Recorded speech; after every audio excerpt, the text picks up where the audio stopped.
Hej, we wtorki będziemy teraz od czasu do czasu, nie wiem czy w każdy wtorek, robić kontynuację tematu, o którym powiedziałem w piątek, czyli będziemy tworzyć nasz biznes, nasz wspólny biznes. Tak, założymy dużą firmę, rozbudujemy ją ile się da, tak żeby to była firma na dziesiątki milionów i zobaczymy jak się na tym da zarobić. Taki jest plan, a zainteresowanie było bardzo duże, więc myślę, że tematu dopniemy. Skąd, to jeszcze dla tych, którzy w ogóle nie wiedzą o co chodzi, to kliknij sobie na link, gdzie mówiłem dokładnie o co chodzi, a teraz w wielkim skrócie. Chcę z osobami, które mnie oglądają, założyć spółkę akcyjną i wybudować coś dużego. Albo hotel, albo biurowiec, albo apartamentowiec, albo zobaczymy co. I chcę to zrobić w takiej formie fizycznej, żeby było widać, czyli żeby to była nieruchomość, bo to będzie łatwe do pokazania, bo jeśli zrobię to na przykładzie startupu, czy na przykładzie jakiejkolwiek firmy informatycznej, aplikacji na telefon, to tego tak do końca nie widać, jak rosną mury, fundamenty się robi, dach się robi i tak dalej, i tak dalej. Ok. Na razie powiem Ci, jaka dla mnie jest teraz praca i co już zacząłem robić, bo widzę, że jest zainteresowanie bardzo duże, więc myślę, że możemy to zrobić. Dla mnie już się zaczęły spotkania z rozmaitymi osobami, dlatego na przykład wylądowałem tutaj nad morzem. Ok, na plaży nie będziemy nic budować, ale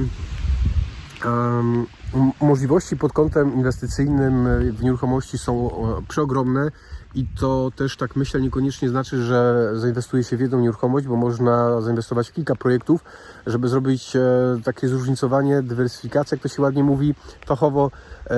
Jeśli jedno nie wypali, to wypali drugie, na takiej zasadzie, albo trzecie. Więc praca właściciela biznesu polega na rozmowie z prawnikami, z inwestorami, z bankierami, z ludźmi, którzy mają ziemię albo mogą w jakikolwiek sposób ten proces wspomóc. Więc na tym polega praca właściciela biznesu. Ale nie będę dzisiaj o tym mówić, tym bardziej przeziębiony trochę jestem, ale powiem o czym innym. Bo dla tych, którzy tak wątpią w to, że można robić biznes, niekoniecznie znając się na biznesie, to czy pracując samemu w biznesie, to powiem Ci, jak to wyglądało na przykładzie kilku bardzo rozgarniętych osób.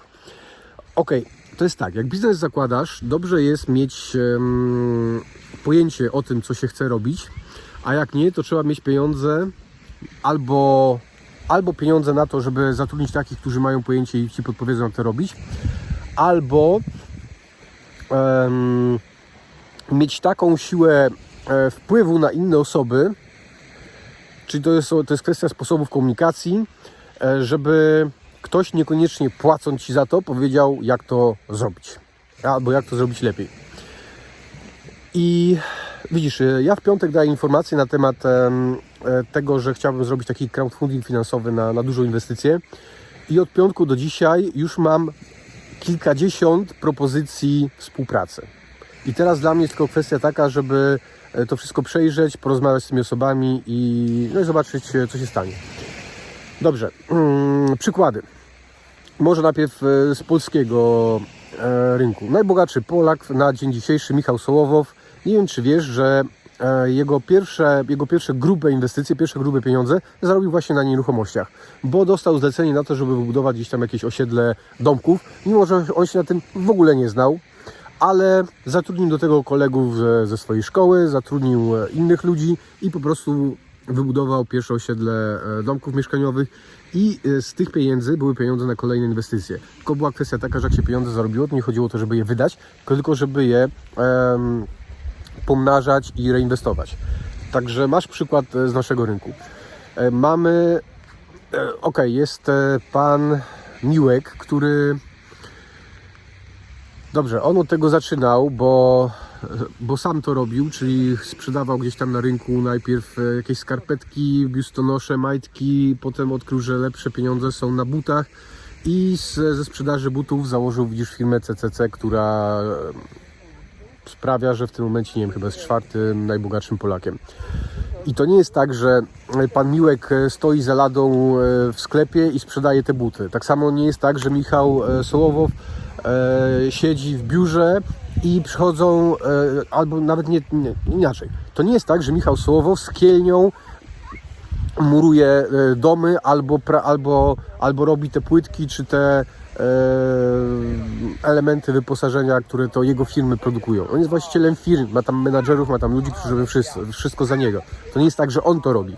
To tak dla tych, którzy wątpią, że biznes może się sam robić. Trzeba mieć po prostu ludzi, którzy zajmują się za ciebie tym. Oczywiście za odpowiednie wynagrodzenie, albo za dobre słowo, albo za, nie wiem, za dobrego dentystę. Różne ludzie mają potrzeby, tak? Z rynku zachodniego, o widzisz, nagrywam to iPhone'em, mamy świętej pamięci Steve'a Jobsa. To nie jest tak, że Steve Jobs ani się nie znał na komputerach, bo to nie on zrobił komputer pierwszego Maca, tylko zrobił woźniak. I to, co Jobs zrobił, to, że miał mega wizję i był mega nakręcony i jak widział, że woźniak robi takie rzeczy, które on chciał, woźniak chciał rozdawać za darmo komputery, a ten myślał o tym, jakby tu sprzedać, jakby na tym zarobić. I teraz popatrz, bo może ty tak miałeś, a mam dużo takich znajomych, którzy składali kiedyś komputery. Były takie czasy, 20 lat temu, jeszcze 10 lat temu, kiedy nikt komputerów gotowych nie kupował, tylko wszyscy robili sobie składaki. Tylko ile z takich firm, czy nawet osób fizycznych, które składały sobie komputery, ile z takich, z czegoś takiego powstały giganty na skalę europejską czy światową? Widzisz, no jest kwestia odpowiedniej osoby, która ma pasję, która ma wizję, czyli był właśnie taki Jobs, który nie znał się na tym, ale miał pasję, miał wizję, zarażał ludzi i dzięki temu powstała taka firma jak Apple. Co dalej mamy? Sam Walton, o którym też robiłem kiedyś filmik, też gdzieś tutaj dam link, to sobie kliknij. Mega facet. Firma Walmart.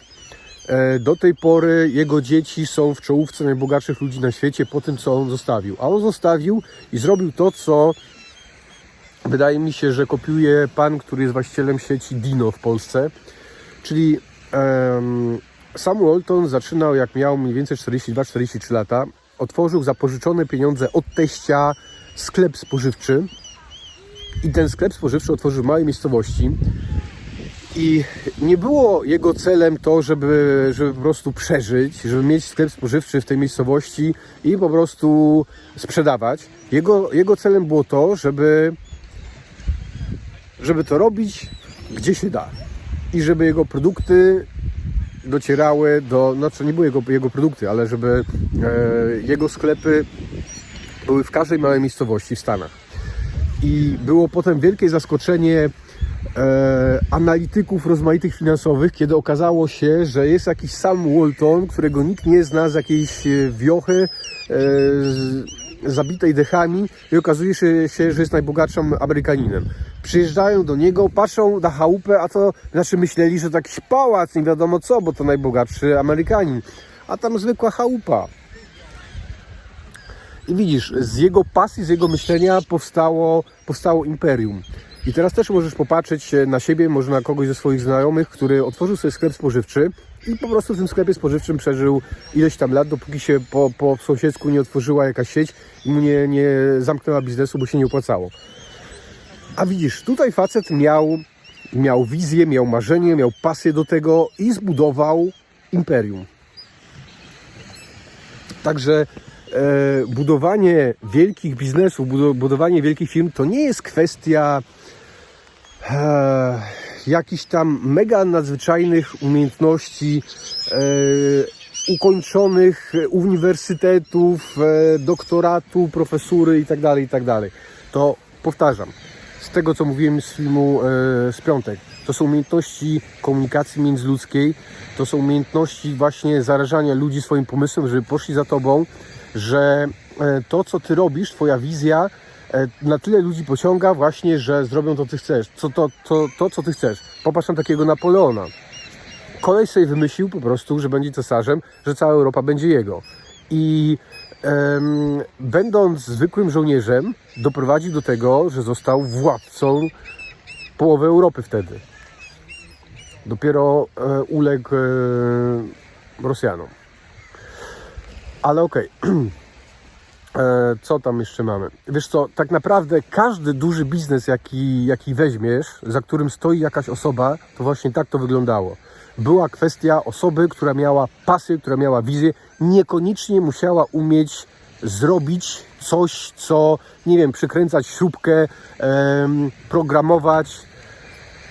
Dobrze, jest też dużo takich biznesów, gdzie są ludzie, którzy dokładnie ten biznes znają i go rozwijają, ale widzisz, tak naprawdę to może być przeszkodą, bo jeśli jesteś na przykład informatykiem i wymyślasz sobie, że założysz firmę informatyczną, która zawojuje cały świat, to jeśli twoją pasją jest informatyka, to ty nie będziesz dobrym biznesmenem, bo żeby być dobrym biznesmenem, mieć biznes, to nie chodzi o to, żeby być dobrym informatykiem, bo informatyk skupia się, jego myślenie jest na to, żeby umieć kodować, czy umieć tam rozwiązywać problemy informatyczne, a to zupełnie nie o to chodzi w robieniu biznesu.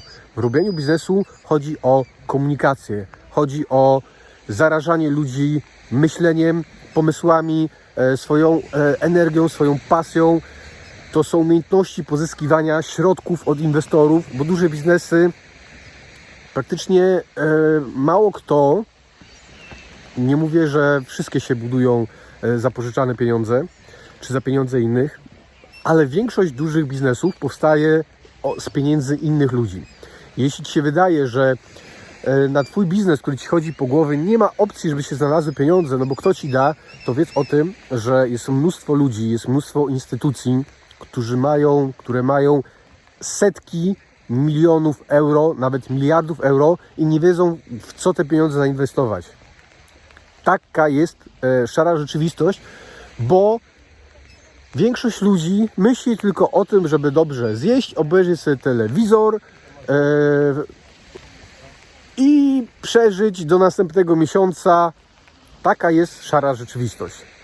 Więc jeśli ja jestem na tyle nienormalny, że Ci opowiadam o takich rzeczach, słuchaj, oczywiście nie musisz oglądać tych rzeczy, bo może Ci się wydawać to zbyt duża abstrakcja, ale te osoby, które to doceniają, to myślę, że te osoby zaczynają zauważać, o co w tym wszystkim chodzi.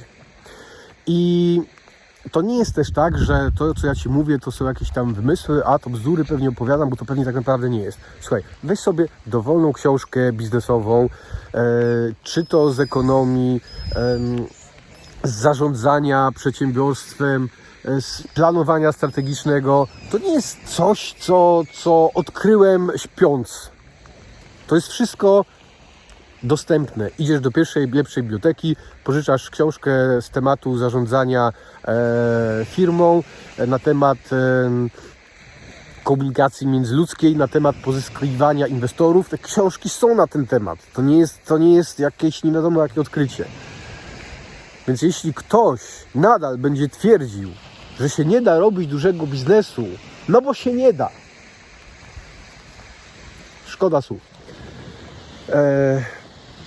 Ale widzisz, jest tak w życiu, że ludzie zawsze znajdą wymówkę na coś, żeby czegoś nie robić, albo się ograniczają różnymi głupotami. Ja byłem w sobotę na torze, ubrany niestosownie i się troszkę przyziębiłem. I nie jest to dla mnie wymówką, że mój głos nie brzmi stosownie albo płaczę, bo wiatr wieje. Kręcę ten film, bo mi się tak podoba. Bo mam taką ochotę, bo mam taką pasję, bo chcę się z Tobą podzielić wiedzą. I nie szukam wymówek, dlaczego by tego nie robić. Więc jeśli w Twoim życiu jest tak, że masz lenia albo masz wymówki z jakiegoś powodu, słuchaj, to jest najlepszy czas, bo jest fantastyczny rok 2020, to jest najlepszy rok do tego, żebyś po prostu ruszył dupę i się wziął za siebie. Jak będą jakieś postępy w naszym projekcie, to za tydzień zrobię filmik, a póki co słyszymy się w piątek. Hej!